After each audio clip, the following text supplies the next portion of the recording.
I was lying in my hospital bed, machines beeping around me, when my children walked into the room thinking I was unconscious. They didn't know I could hear every word. My son, Marcus, leaned close to my daughter, Brooke, and whispered, "Once she's dead, we tear that house apart until we find where she hid Dad's real will." My heart stopped. Real will. In that moment, lying there unable to move or speak, I realized the horrible truth. My children hadn't just been waiting for me to die. They'd killed their own father, and I was next. Before I tell you how I caught them, before I reveal what happened at that will reading when I walked in alive, let me take you back to where this nightmare began. And if you want to hear more shocking true stories, hit that subscribe button and drop a comment telling me where you're watching from. My name is Ruth Palmer, and 6 months ago, I had everything a woman could want. A loving husband of 43 years, 2 children I'd raised and sacrificed for, and a beautiful home where Harold and I planned to spend our retirement together. We weren't millionaires or anything fancy like that, but we were comfortable. Harold had worked as an accountant his entire career, and he was smart with money. He saved carefully, invested wisely, and by the time he retired at 65, we owned our home completely and had a nice nest egg built up. Nothing extravagant, just enough to live comfortably and maybe take a few trips we'd always dreamed about. Harold was my everything. We met when we were both 23, got married a year later, and built a life together from nothing. He was the kind of man who brought me coffee in bed every Sunday morning, who remembered our anniversary every single year, who still held my hand when we watched television. After 43 years of marriage, I still looked forward to seeing him walk through the door at the end of the day. Then, on a Tuesday morning in March, everything changed. I found Harold slumped over his desk in his home office. I'd brought him his usual mid-morning cup of tea, and there he was, completely still, his head resting on some papers he'd been working on. I knew immediately something was terribly wrong. I called 911, started CPR like they instructed me to do over the phone, but it was too late. The paramedics arrived within 8 minutes, but Harold was already gone. The medical examiner said it was a massive heart attack. Harold was 70 years old, and while he'd always seemed healthy to me, the doctors explained that these things can happen without warning. Sometimes there's no chest pain, no warning signs. 1 minute you're fine, the next minute your heart just stops. I was completely devastated. Harold wasn't just my husband. He was my best friend, my partner in everything, the person I'd planned to grow old with. Suddenly, he was gone, and I was alone. The funeral was on a gray Saturday afternoon. It seemed like the whole neighborhood came to pay their respects. Harold had been well-liked, always willing to help someone with their taxes or give financial advice to young couples just starting out. My son, Marcus, gave a beautiful eulogy about what a wonderful father Harold had been, how he'd taught Marcus the importance of hard work and integrity.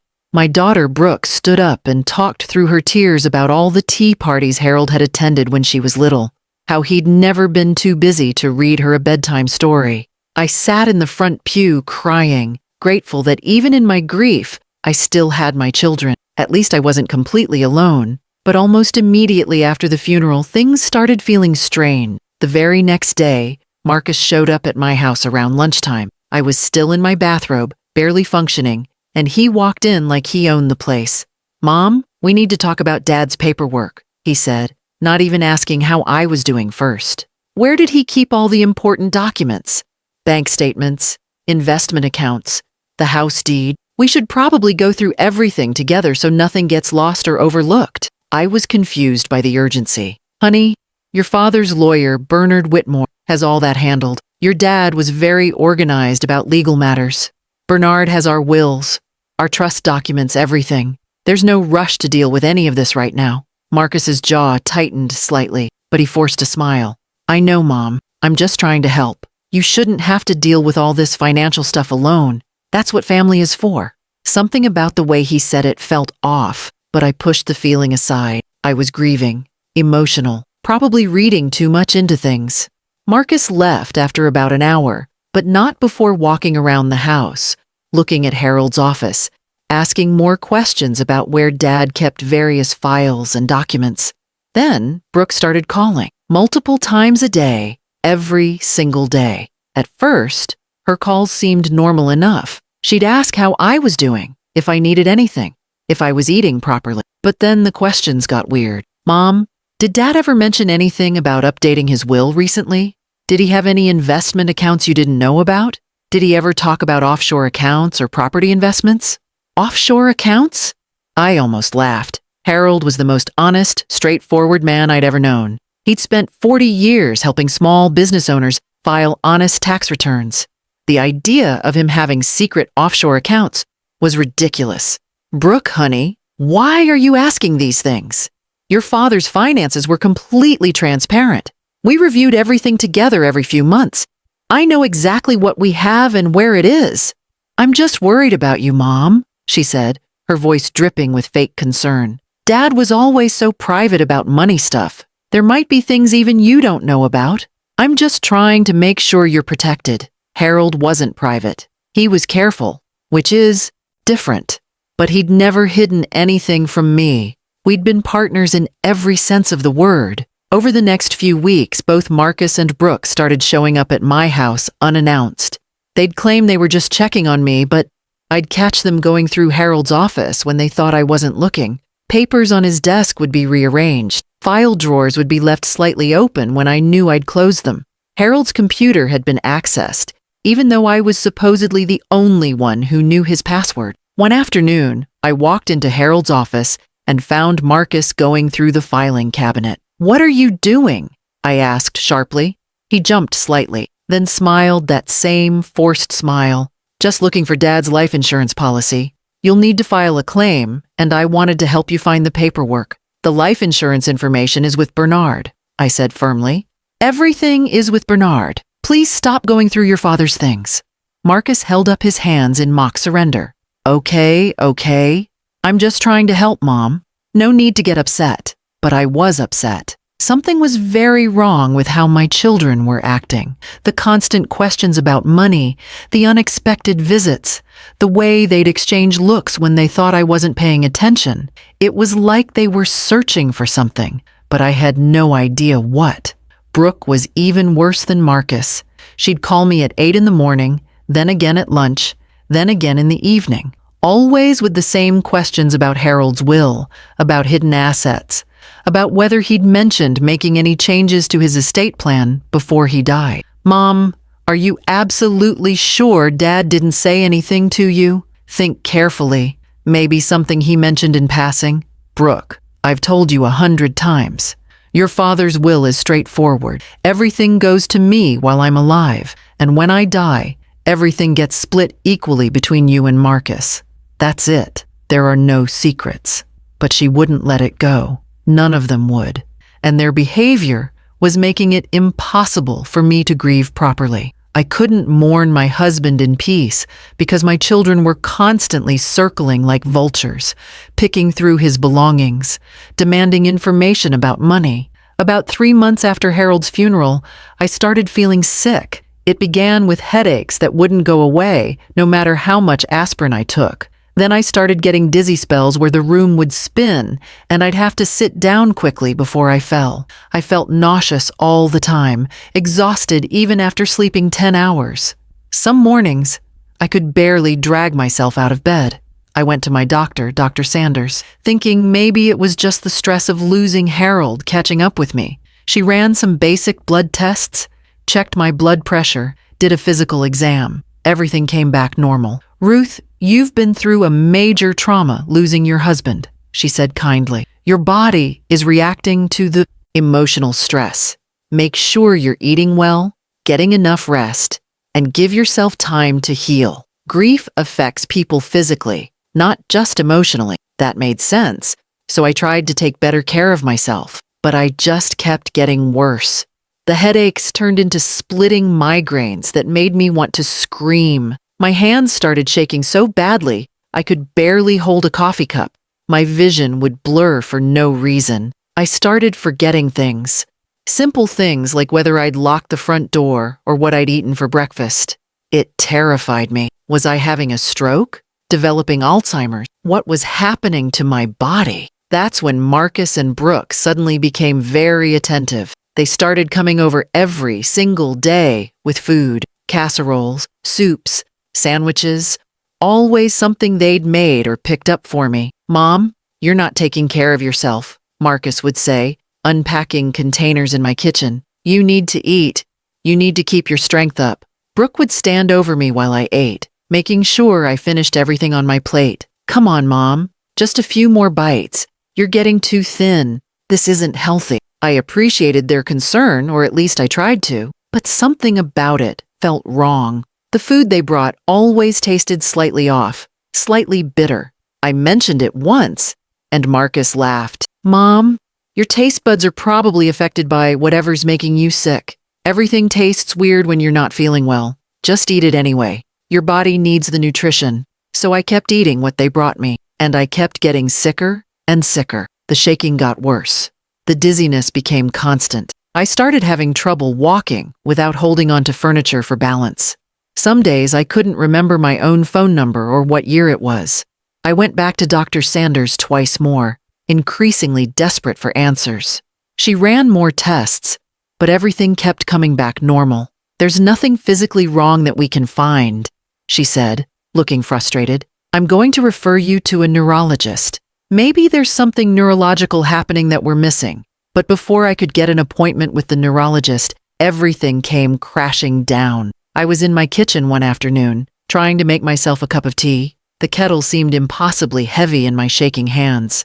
The room started spinning faster and faster. I remember thinking I needed to sit down, but my legs wouldn't cooperate. Then the floor rushed up to meet me, and everything went black. When I woke up, I was in a hospital bed with tubes and wires attached to my body, and machines beeping all around me. The lights were too bright. Everything felt fuzzy and far away.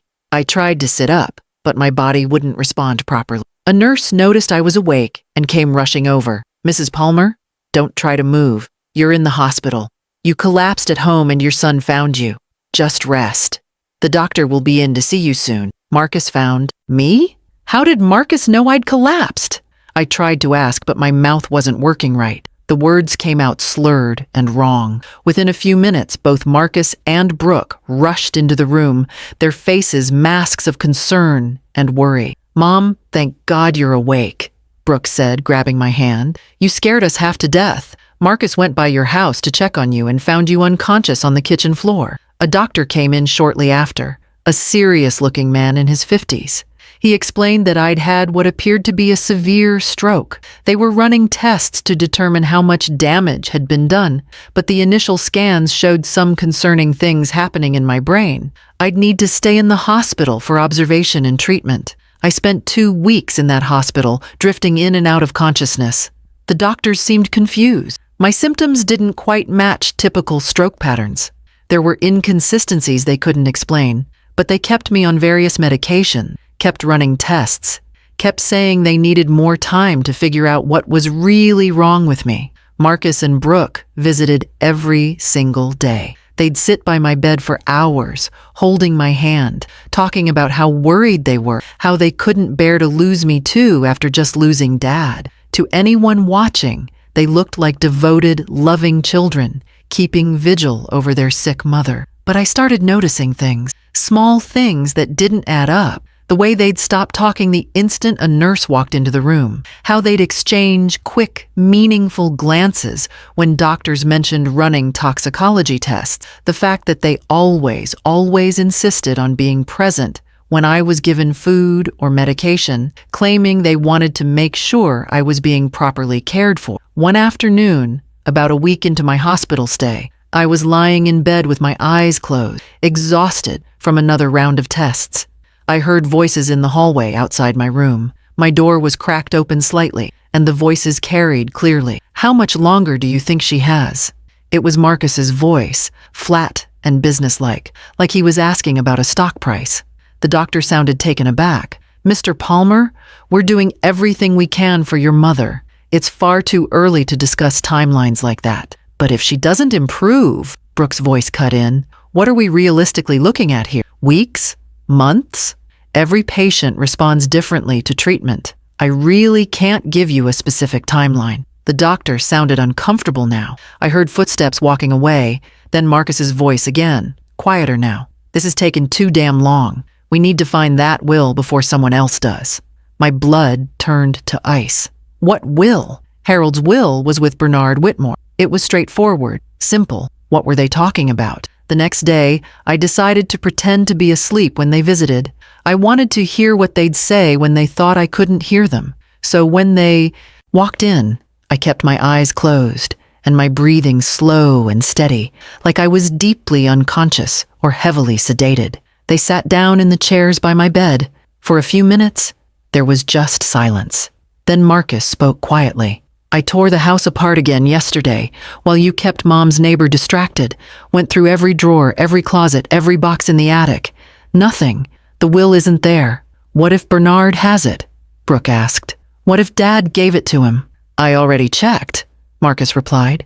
Called his office, talked to his secretary. The only will on file is the old one from 10 years ago. If Dad made a new one, Bernard doesn't have it. Then Mom must have it, Brooke said. Or she knows where it is. Well, she won't be telling us anything anytime soon, Marcus said coldly. Maybe not ever. There was a pause. Then Brooke's voice, barely a whisper. Do you think she suspects? About Dad? My heart started pounding so hard, I was afraid they'd hear it. About Dad? What about Dad? Marcus took a long time to answer. When he did, his voice was careful, measured. How could she? We were careful. The doctors ruled it a heart attack. There's no reason for anyone to question it. As far as the world knows, Dad died of natural causes. Natural causes. They were talking like Harold's death wasn't natural, like they'd done something to cause it. Oh God, no. The levels should be undetectable by now anyway, Marcus continued. Just like with Mom. Small doses over time, symptoms that mimic natural illness. No one runs specific tests for heavy metal poisoning unless they have a reason to suspect it. Heavy metal poisoning. They'd poisoned Harold. They'd been poisoning me. My children had murdered their father, and now they were murdering me. I lay in that hospital bed, trying desperately to keep my breathing steady, to not react to what I'd just heard. Every instinct screamed at me to open my eyes, to confront them, to demand answers. But if they knew I'd heard them, if they realized I knew the truth, I was certain they'd find a way to finish what they'd started. So I stayed perfectly still, listening to my children discuss my murder like they were planning a grocery list. Brooke shifted in her chair, and I heard the sound of her purse open. I still can't believe we're actually doing this. Sometimes I wake up at night and think about Dad, about what we did to him. Don't, Marcus snapped. We've talked about this 100 times. Dad was going to ruin everything. He told you himself he was disappointed in how we managed money, didn't he? He literally sat you down and said he was concerned about your spending and your debt. You know what that meant? He was planning to cut us out, but we don't know that for sure, Brooke protested weakly. Maybe he was just worried about us. Maybe he wanted to help. Help?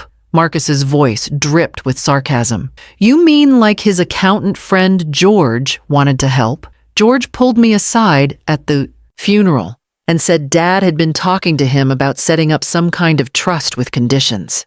Conditions, Brooke. That means he was planning to control us even from the grave. Control how we spent our inheritance. Probably dole it out in tiny amounts while we drowned in debt. We wouldn't be drowning in debt if you hadn't convinced me to invest in your stupid real estate deal, Brooke hissed. I lost $60,000 on that property flip that never happened. That's not the point, Marcus said coldly. The point is that Dad had over $2 million in investments and assets. $2 million that he and Mom accumulated over their lifetimes. We're their only children. That money should be ours, not locked up in some trust. Not donated to charities, not given away to distant cousins or scholarship funds or whatever else Dad might have decided to do with it. $2 million. I had no idea Harold and I had accumulated that much. We'd always lived modestly, saved carefully, but I'd never added up the total value of everything. Apparently, my children had. And apparently, they'd decided it was worth killing for. The will reading is in 5 days, Brooke said quietly. What if Mom wakes up before then? What if she recovers enough to be there? Marcus laughed. and the sound made my skin crawl. It was harsh, devoid of any warmth or humor. Look at her, Brooke. Really look at her. She's barely conscious most of the time. The doctors have no idea what's wrong because they're not looking for poison. They think it's a stroke or some neurological disorder. Even if she lives through this, which honestly I doubt at this point, she's not going to be coherent enough to attend a will reading. But what about afterward? Brooke pressed. If she does survive somehow, she'll still be alive to inherit everything. We'll still be stuck waiting, still drowning in debt, still dealing with our creditors breathing down our necks. There was a long silence. I could feel Marcus looking at me, studying my supposedly unconscious form. When he finally spoke, his voice was so quiet I almost couldn't hear it. Let's deal with one problem at a time. First, we get through the will reading. Once we officially know what we're inheriting, we can make a plan for the rest. The rest? He meant killing me, making sure I didn't survive to inherit Harold's estate. I need to check on the kids, Brooke said abruptly, standing up.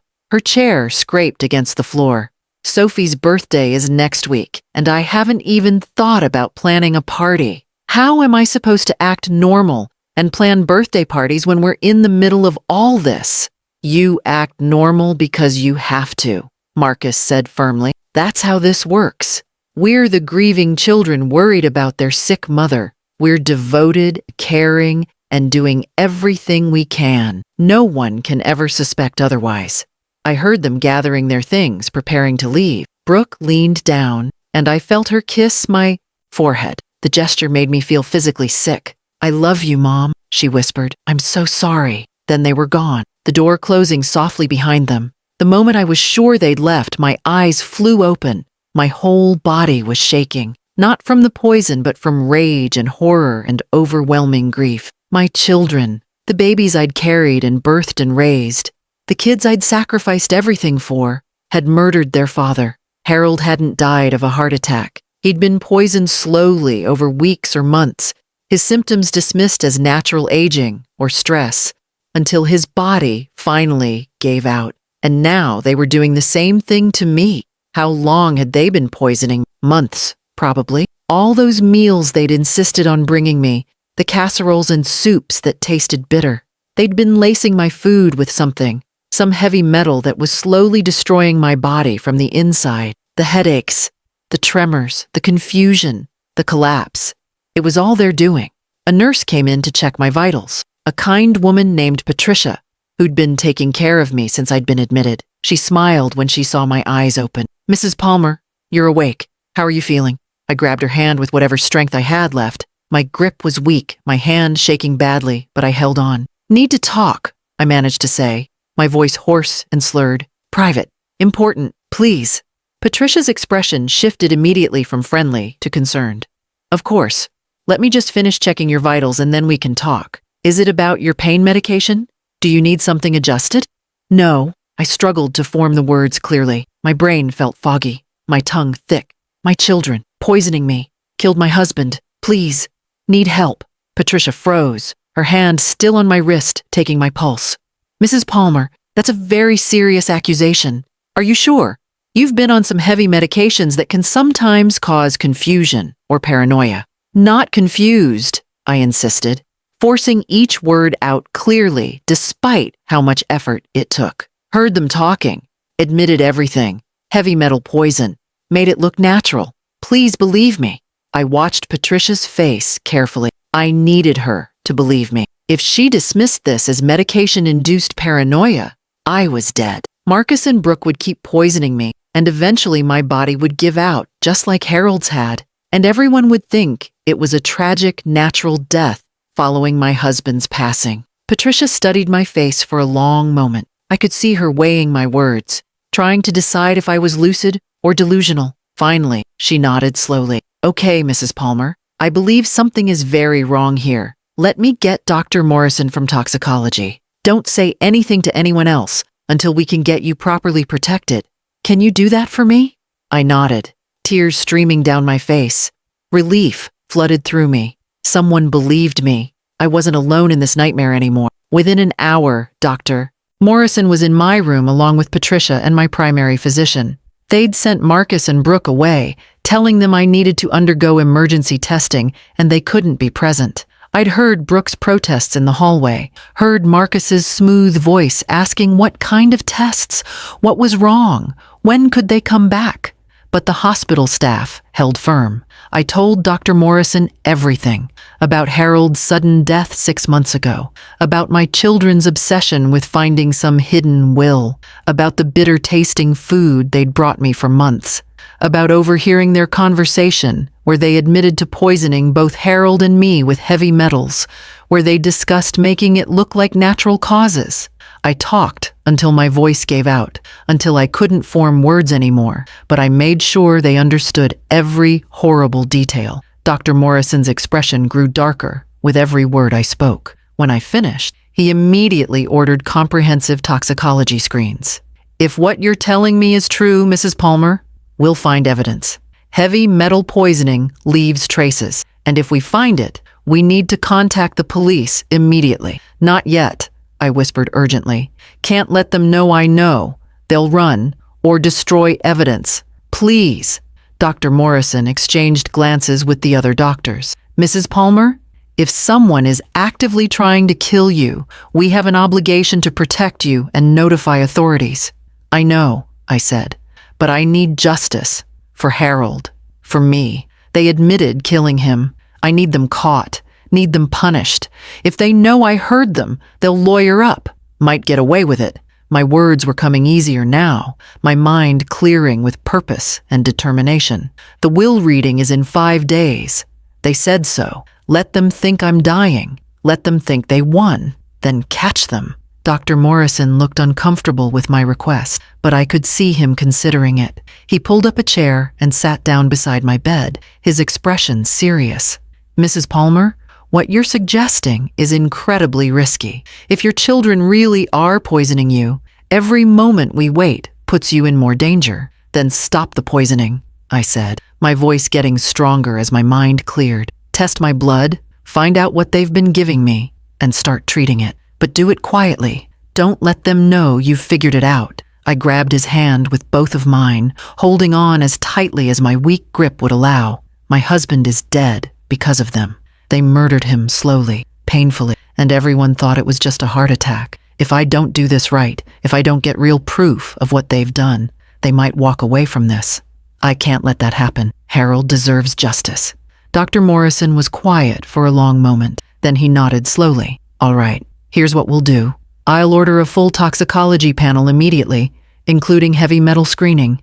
If we find what I think we're going to find, I'll start chelation therapy to remove the poison from your system, but we'll do it slowly, carefully, so your visible symptoms don't improve too quickly. We need your children to believe you're still dying. He paused, his jaw tight. And I'm calling the police.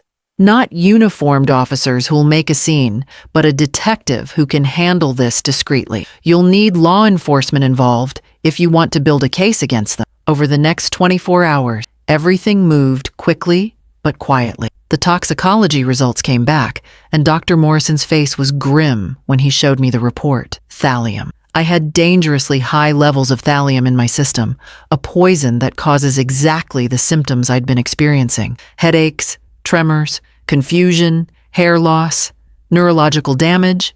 In high enough doses, it causes organ failure and death. The levels in my blood indicated I'd been ingested it regularly for months. This is attempted murder, Dr. Morrison said bluntly. There's no other explanation for thallium levels this high. It doesn't occur naturally. Someone has been deliberately poisoning you. Can you test my husband? I asked, already knowing the answer but needing to hear it confirmed. His body. Can you find out if they did the same thing to him?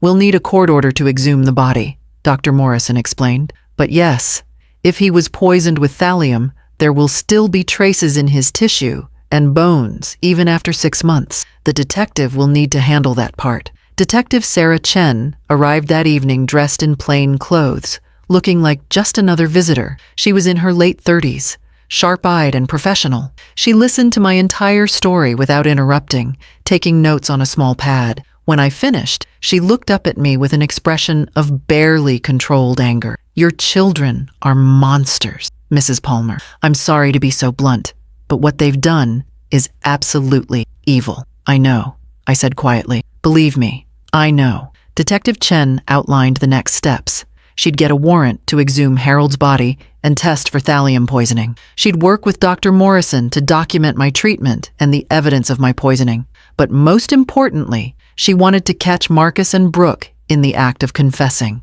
We have your testimony about what you overheard, but defense attorneys will argue you were confused from medication, that you misheard or misunderstood. We need them to incriminate themselves on record. How do we do that? I asked. We bug your hospital room, Detective Chen said. We make them think you're dying, that they're about to get everything they wanted. People get careless when they think they've won. They say things they shouldn't say, and we'll record every word. So that's exactly what we did. Dr. Morrison told Marcus and Brooke that my condition had deteriorated rapidly, that the scans showed significant brain damage, that I likely wouldn't survive another week. He made it sound hopeless, final. I watched through slightly cracked eyelids as my children received this news. Brooke cried convincingly. Marcus put his arm around her, his face a mask of grief, but I saw the relief in his eyes, the satisfaction. They thought they'd won. Meanwhile, Dr. Morrison started chelation therapy, slowly removing the thallium from my body. It was a delicate balance. I needed to get better, but not so quickly that Marcus and Brooke would notice any improvement. So I continued to lie in that bed, pretending to be barely conscious, while my body slowly began to heal. Detective Chen planted recording devices throughout my room, tiny microphones hidden in the equipment, in the TV, in the flower arrangements that well-meaning neighbors had sent. Everything was set up to capture any conversation that happened in that room. Then we waited. For 2 agonizing days, Marcus and Brooke visited separately, each time sitting by my bed making small talk, asking the nurses questions, playing the role of concerned children, but they never said anything incriminating when they were alone. They were too careful, too aware that hospital staff could walk in at any moment. On the 3rd day, they came together in the evening, right around shift change when the halls were busy and the nurses were distracted with handoff reports. I was supposedly deeply unconscious, my breathing shallow, my body still. Detective Chen and her team were in a room down the hall, listening to every sound through headphones, ready to record everything. Marcus closed the door most of the way, leaving it open just a crack to avoid suspicion. They both sat down in the chairs by my bed. For several minutes, neither of them spoke. Then Brooke broke the silence, her voice tired and strained. She looks so small. When did Mom get so small? She's dying, Marcus said flatly. That's what dying people look like. Do you ever feel guilty? Brooke asked suddenly. Even a little bit?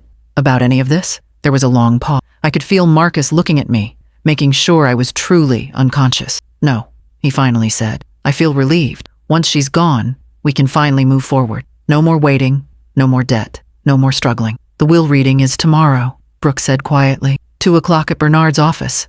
Do you really think she'll be dead by then? Dr. Morrison said it could be any time now. Her organs are shutting down. But even if she somehow hangs on another day or 2, she's not going to be conscious enough to attend. Either way, we'll finally find out what we're inheriting. And if the will isn't what we think, Brooke's voice was worried. What if Dad really did change it, and Bernard has the new version? Marcus was quiet for a moment. When he spoke, his voice was cold and calculating. Then we'll deal with it. We'll contest it. Claim Dad wasn't in his right mind when he made changes. Claim Mom unduly influenced him. We've got lawyers who can tie estates up in court for years. One way or another, we're getting what's ours. What's ours? Brooke repeated bitterly. We killed our father for money that might not even be ours. It is ours, Marcus insisted. We're their children. We deserve that money after everything we put up with growing up. Dad's lectures about responsibility. Mom's disappointment every time we made a financial mistake. They acted like we were failures because we didn't live up to their impossible standards. I wanted to scream. We'd never thought they were failures. We'd been worried about them, concerned about their choices, but we'd always loved them unconditionally. How had that love and concern gotten twisted into something ugly enough to justify murder? Do you ever think about Dad? Brooke asked, her voice barely a whisper now. About how he must have felt? The headaches, the confusion, the pain. Did he know Marcus? At the end? Did he realize what we were doing to him? I don't know, and I don't want to think about it, Marcus snapped. What's done is done. We made our choice. Dad was going to cut us out of the will, and we stopped him. Now Mom's dying naturally as far as anyone knows, and soon we'll have everything. That's all that matters. Naturally, Brooke laughed, but it sounded like a sob. There's nothing natural about this. We've been poisoning our own mother, Marcus. Watching her get sicker and sicker, bringing her food we knew was killing her. How is any of that natural? Keep your voice down, Marcus hissed, and get yourself together. Tomorrow at the will reading, we need to be the perfect grieving children, devastated but dignified, sad but composed. Can you do that? Or are you going to fall apart? I can do it, Brooke said after a moment. I've been doing it for 6 months. What's one more day of pretending? They sat in silence for a few more minutes. Then Marcus stood up. Come on, there's nothing more we can do here tonight. Let's go home. Get some rest. Tomorrow, everything changes. Tomorrow, we finally get what we deserve. They both leaned down and kissed my forehead before leaving, these cold-blooded killers playing the role of loving children one last time. The moment the door closed behind them, I opened my eyes. My whole body was shaking with rage and grief and the overwhelming need to make them pay for what they'd done. Detective Chen came in minutes later, her expression triumphant. We got it all, Mrs. Palmer, every single word. That's a full confession to murdering your husband and attempting to murder you. They're going down. Don't arrest them yet, I said, my voice hard as steel. Let them go to that will reading tomorrow. Let them sit there thinking they've won, thinking they're about to inherit millions. And then I'm going to walk through that door alive and watch their faces when they realize they've lost everything. The morning of the will reading, I woke up in that hotel room feeling stronger than I had in months. The chelation therapy had cleared enough of the thallium from my system that I could walk without assistance, think clearly, and most importantly, face my children with the truth of what they'd done. Dr. Morrison had me discharged from the hospital the night before, and Detective Chen had arranged for me to stay at a nearby hotel under police protection. Marcus and Brooke had been told I'd died peacefully in my sleep around 3 a.m. They'd even been given falsified paperwork to make it look official. Detective Chen had described their reactions when the hospital called with the news.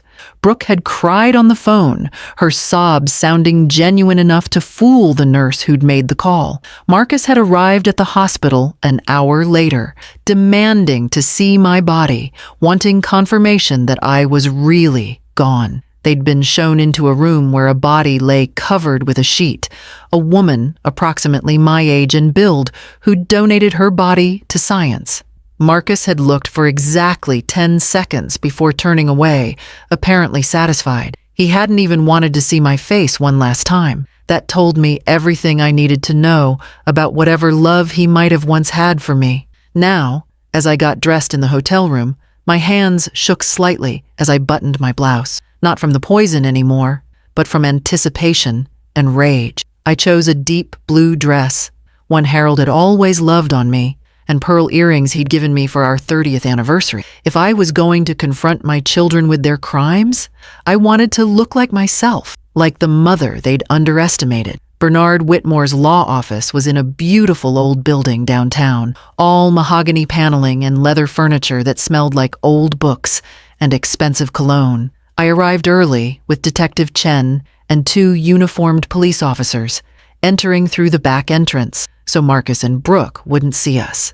Bernard had been absolutely devastated when I'd told him everything. He and Harold had been friends for 30 years, had golfed together every Sunday morning, had shared countless dinners at each other's home. Learning that Harold had been murdered by his own children had made Bernard physically ill, but he was a consummate professional, and he understood the importance of this moment. They have no idea you're alive, Bernard said, as we waited in his private office adjacent to the conference room. As far as they know, they're about to hear that they've inherited everything. Ruth, are you absolutely sure you want to do this?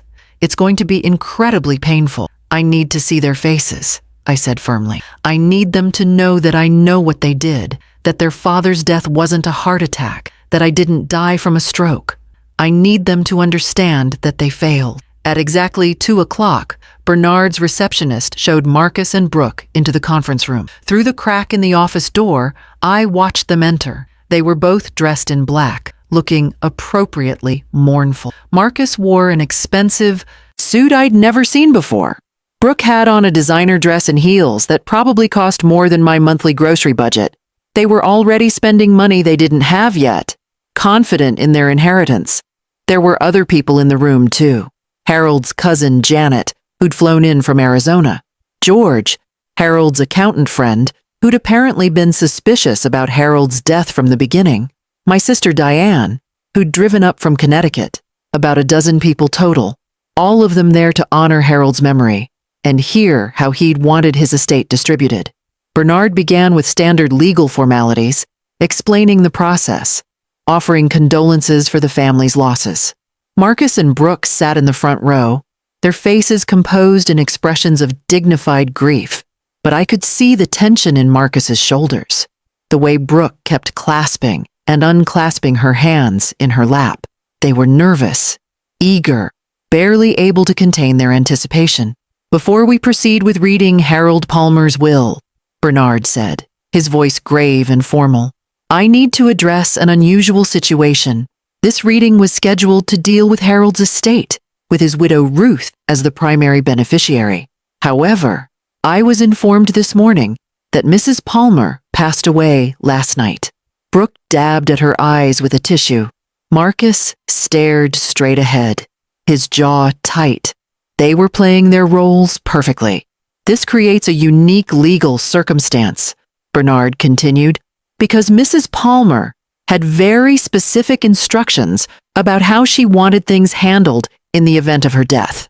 He paused dramatically, which is why I've asked Mrs. Palmer to join us here today to explain those instructions herself. The confusion on Marcus and Brooke's faces would have been comical if the situation wasn't so tragic. They looked at each other, then back at Bernard, clearly thinking he'd misspoken or made some kind of mistake. That's when I stood up from behind Bernard's desk, where I'd been sitting out of view, and walked into the doorway where everyone in the conference room could see me clearly. The effect was instantaneous and spectacular. Brooke's face went completely white, and she made a strangled, gasping sound, like someone had punched her in the stomach.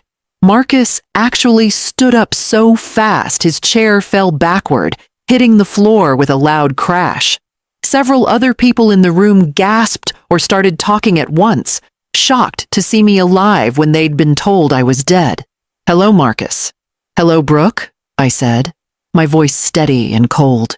Surprised to see me? Brooke opened her mouth, but no sound came out. She looked like she was seeing a ghost, her eyes wide with shock and something that looked like pure terror. Marcus found his voice first, though it came out strangled and wrong. Mom? But they said you were dead. The hospital called us. They showed us the death certificate. What is going on?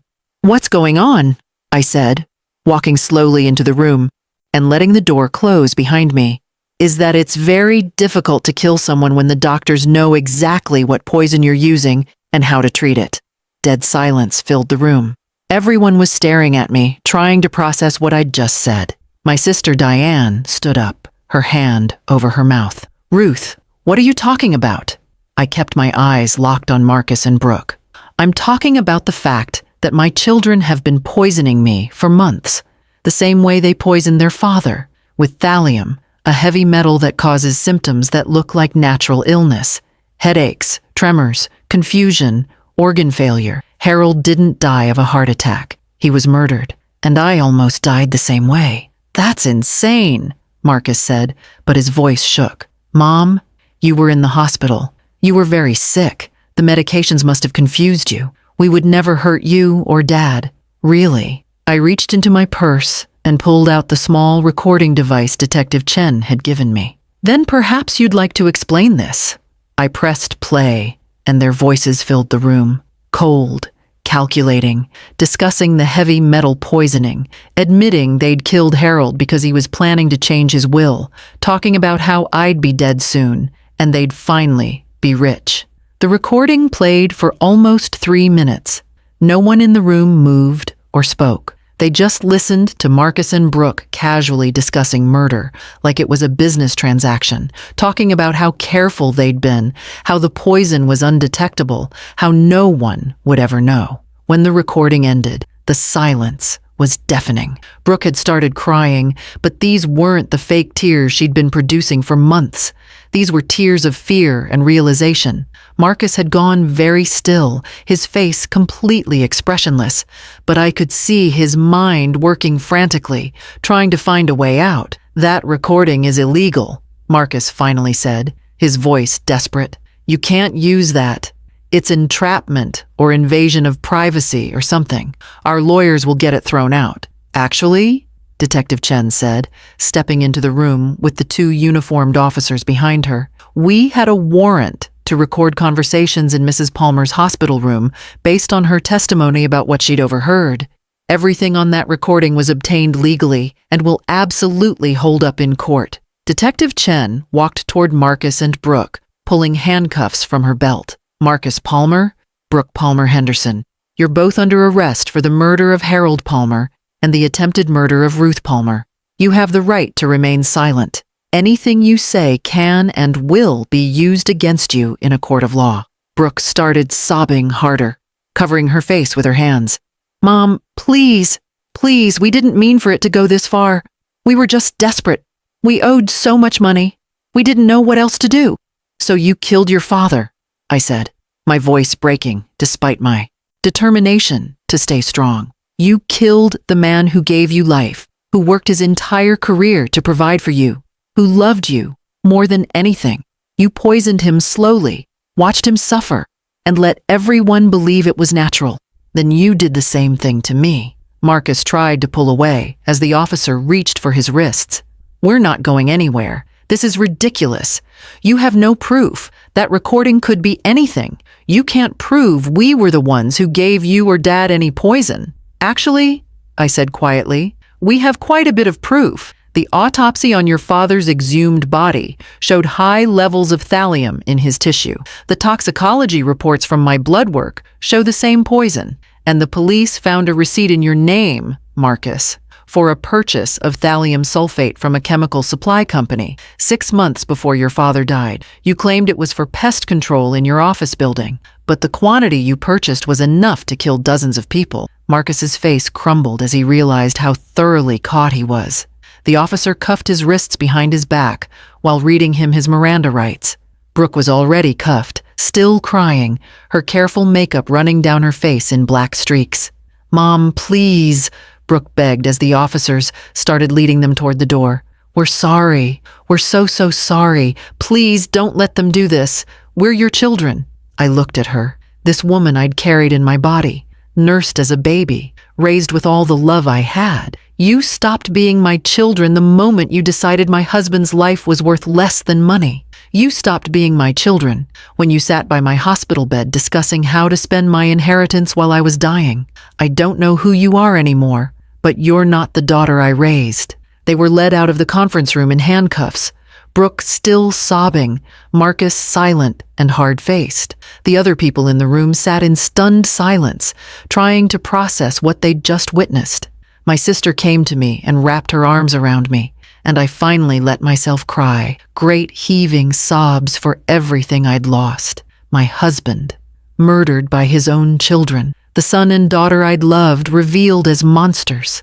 The future I'd imagined, grandchildren and family gatherings and growing old surrounded by love, all of it destroyed by greed. Bernard gave me time to compose myself, then gently suggested we continue with the will reading. Harold made these arrangements months before his death, and I think it's important to honor his wishes. So we sat back down, and Bernard read Harold's actual will, the one Marcus and Brooke had murdered for, and the bitter irony was almost too much to bear. Harold hadn't cut them out. He'd set up a trust that would have given them each $50,000 immediately, plus a modest annual income for life, conditional only on them maintaining steady employment and not accumulating excessive debt. The bulk of the estate would have eventually gone to their children, Harold's grandchildren, ensuring the family legacy continued.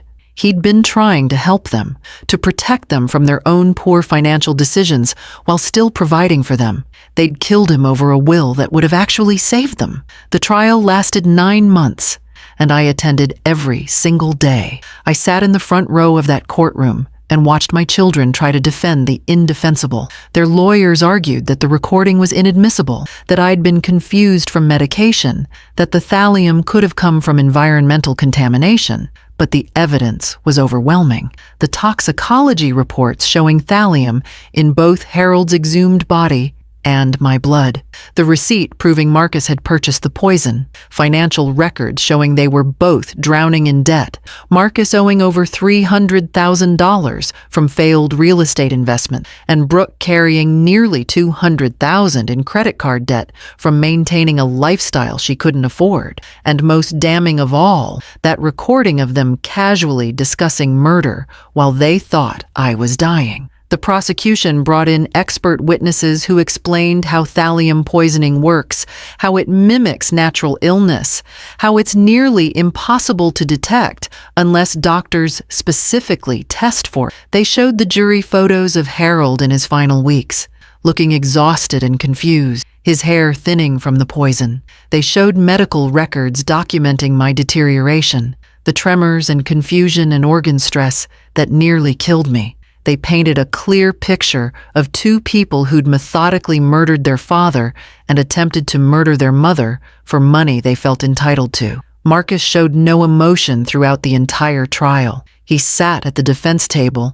in expensive suits his lawyer had probably told him to wear, his face blank and cold. He never once looked at me, never showed a hint of remorse or guilt. His lawyer tried to paint him as a loving son who'd been driven to desperation by impossible financial pressure, but the jury saw through it. You could see it in their faces as they watched the evidence pile up, the disgust and anger at what he'd done. Brooke was different. She cried frequently, her whole body shaking with sobs when they played the recording of her and Marcus discussing the poisoning. She took the stand in her own defense, claiming Marcus had manipulated her, that she'd been terrified of, that she'd gone along with everything because she was scared. Her lawyer argued she was a victim too, controlled by her older brother, guilty only of being weak and easily influenced. But the prosecution destroyed that defense by showing emails and text messages where Brooke had actively participated in planning, where she'd researched symptoms of thallium poisoning, where she'd calculated how much of their debt would be erased by their inheritance. The jury deliberated for 6 hours. When they came back, the 4 women stood and read the verdicts in a clear, firm voice. Marcus Palmer, guilty of first-degree murder in the death of Harold Palmer, guilty of attempted murder of Ruth Palmer, guilty of conspiracy to commit murder, guilty on all counts. The judge sentenced him to life in prison without the possibility of parole. He'd spend the rest of his life in a cell, and he'd never walk free again. Brooke Palmer Henderson, guilty of second-degree murder, guilty of attempted murder. Her sentence was lighter because the jury believed some of her claims about Marcus's influence, but not enough to excuse what she'd done. 35 years in prison. She'd be 74 years old before she was eligible for parole. When the sentences were read, Brooke collapsed in her chair, wailing. Marcus just stared straight ahead, his jaw clenched tight. Neither of them looked at me. As the bailiffs led them away in handcuffs, Brooke turned back one last time. "Mom," she called out, her voice desperate and broken. "Mom, please, I'm sorry. I'm so sorry." But I didn't respond. I just watched them disappear through the door that led to the cells where they'd wait to be transferred to prison. The aftermath of the trial was in some ways harder than the trial itself. Marcus's wife had divorced him before the trial even ended and moved back to her home state with her daughter from a previous marriage. Brooke's husband, a successful surgeon, filed for divorce and fought for full custody of their 8-year-old twins, Sophie and Daniel. Those children were my grandchildren, and the thought of never seeing them again broke my heart all over again. But their father was rightfully terrified of having them anywhere near their mother, and I couldn't blame him. It took months of negotiation and family therapy, but eventually, Brooke's ex-husband agreed to supervised visits with me.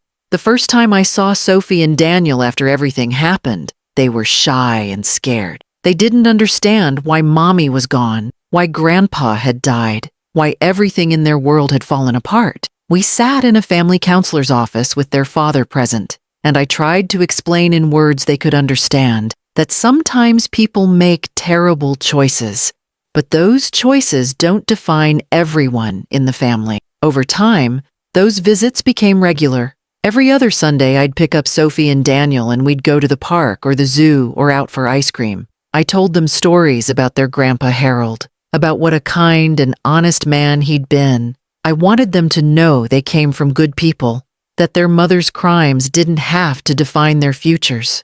They were innocent in all of this, and they deserved to know their family history included love and integrity, not just greed and murder. I sold the house where Harold and I had lived for 30 years.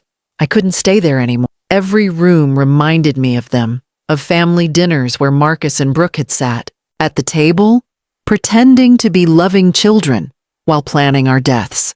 I sold it for significantly less than market value, just to be rid of it quickly, and I donated half the proceeds to the Literacy Foundation Harold had volunteered with for years. The other half I put in trust funds for Sophie and Daniel, structured exactly the way Harold had planned in his will, to be released when they turned 25, with conditions that encouraged education and financial responsibility. I moved into a small condo near my sister Diane. She'd stayed with me through everything, the trial, the aftermath, the dark days when I couldn't get out of bed because the grief was too heavy to carry. Having her close by was a lifeline I desperately needed. We'd have dinner together several times a week, and she'd listen when I needed to talk about Harold, about the good memories before everything went wrong. People ask me all the time how I survived emotionally. How do you process the fact that your children murdered their father and tried to murder you? How do you reconcile the babies you rocked to sleep with the adults who discussed your death like it was a minor inconvenience? The honest answer is that you don't reconcile it. You carry it. Some days are manageable, and some days the weight of it crushes you. I joined a support group for families affected by violent crime. Sitting in circles with other parents whose children had committed terrible acts, other spouses who'd been betrayed by people they trusted, it helped more than I expected. There was a woman named Patricia, whose son had killed someone during a robbery. She told me something that I think about often. We can love the people they used to be and grieve who they became. Both things are true at the same time. I started writing everything down, not just the crime and trial, but the memories from before. Marcus's first day of kindergarten when he'd been so scared I had to walk him to his classroom. Brooke's 8th birthday party when she'd insisted on a princess theme and Harold had dressed up as a knight to make her laugh. I wanted to remember that those moments had been real, that there had been love in our family before greed poisoned everything. About a year after the trial ended, I received a letter from Brooke. She'd been writing regularly, but I'd thrown away every letter unopened. This time, something made me open it. It was 9 pages long, filled with apologies and explanations and attempts at justification, all tangled together. She wrote about the pressure of keeping up appearances, about credit card debt that spiraled out of control, about how Marcus had convinced her that our parents would understand that using untraceable poison wasn't really murder if it looked like natural causes. At the end of the letter, she wrote something that made me cry. I remember what it was like before I became this person. I remember you teaching me to bake chocolate chip cookies, how you'd let me crack the eggs even though I always got shells in the batter. I remember you reading me bedtime stories every night, doing different voices for all the characters. That little girl existed. She loved you with her whole heart. I killed her the same day I helped kill Dad, but I want you to know she was real. I wrote back once, the only letter I've ever sent to her in prison. I told her that yes, that little girl had existed, but she was responsible for destroying her just as much as she was responsible for destroying Harold. I told her about Sophie and Daniel, about how I was making sure they knew their grandfather's legacy of honesty and kindness. I told her I hoped she spent every day in prison truly understanding what she'd taken from all of us, not just Harold's life and my health, but her own children's childhood, her own soul. I never wrote again after that, and eventually her letters stopped coming. I never received a single letter from Marcus. According to his lawyer, he maintains to this day that he did nothing wrong, that he was simply claiming what was rightfully his. Some people are so consumed by entitlement that they can't see their own evil, even when it destroys everything around them. If you've stayed with me through this entire painful story, I appreciate you more than you know. Hit that subscribe button and leave a comment telling me where you're watching from. Your support helps me continue sharing these important stories. 3 years after the trial, I'm 70 years old now, and I've learned to build a life from the wreckage. I see Sophie and Daniel regularly, watching them grow into kind, thoughtful children despite the trauma they've endured. Sophie wants to be a teacher, and Daniel loves building things with his hands. They're good kids, and I make sure they know they're not defined by their mother's choices. I volunteer at the domestic violence shelter and with crime victim support groups, sharing my story to help others recognize warning signs of financial abuse and manipulation.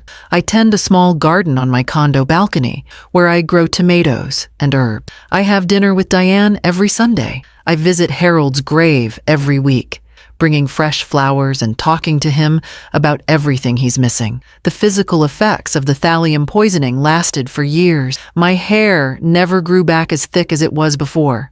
I still have tremors in my hands on bad days. I tire more easily than I used to. But I survive, which is more than Harold got. I owe it to him to make that survival mean something. The hardest lesson I learned is that you can do everything right as a parent and still end up with children who make horrific choices. Harold and I raised Marcus and Brooke with love and values and every advantage we could give them. We modeled integrity and hard work, and still they chose greed over love, murder over patience, money over family. That's on them, not on us. We did our best. They made their choices. I've also learned that justice, while important, doesn't erase pain. Marcus and Brooke are in prison, but that doesn't bring Harold back. It doesn't undo the months of poison or the terror of thinking I was dying. It doesn't give Sophie and Daniel their mother back or erase their trauma. Justice is necessary, but it's not healing. Healing comes from choosing to keep living, to keep loving, to keep finding meaning, even after betrayal. Harold's legacy lives on through the Literacy Foundation, through the scholarship students his donations help, through Sophie and Daniel who carry his kindness in their hearts.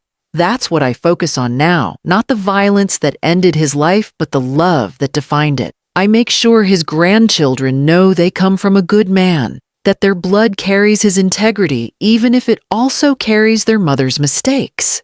Some stories don't have happy endings wrapped up in neat bows. Sometimes the people you love most turn out to be capable of unimaginable. Sometimes families shatter in ways you never thought possible. But even in those broken pieces, you can find strength to build something new, something smaller, scarred, but still worth having. That's what I'm doing with whatever time I have left, building a life worth living from, the ruins my children left behind, teaching Sophie and Daniel that they can choose differently, that they can break the cycle, honoring Harold's memory by living according to the values he believed in, helping other victims find their voices and their strength. If my story helps even one person recognize manipulation in their own family, if it gives one victim the courage to speak up, if it shows one parent that their children's choices aren't always their fault, then maybe some good can come from all this pain. Harold would have liked that. He always believed darkness could be turned toward light if you worked hard enough at it. I'm trying to prove him right, one day at a time, choosing love over hate, truth over deception, life over death. Keep planting gardens and raising grandchildren and telling stories that matter. Keep believing goodness has value even when evil seems to win. Because in the end, Marcus and Brooke didn't win. They're in prison cells, having lost everything that actually mattered: their freedom, their children, their humanity. And I'm here, scarred but alive, surrounded by people who genuinely love me, honoring a good man who deserved so much better.